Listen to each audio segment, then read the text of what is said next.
Mavic Air 2. You may have some questions, like, So what's different? well, let's start with the larger sensor. There's a lot more pixels, 48 megapixels to be exact, which means you can do this. And then shoot a hyperlapse in 8K. With Smart Photo, every shot is a masterpiece. Yeah, but photos aren't really my thing. Don't worry, we've got you covered.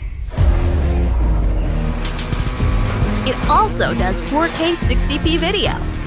You can also slow things down. Way-do.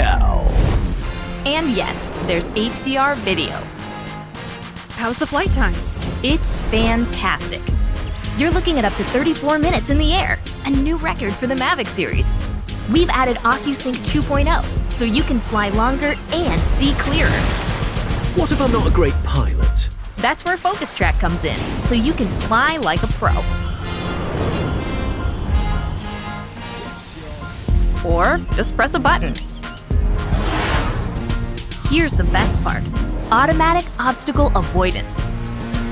Okay, but what do I do with all these shots? Here's an idea.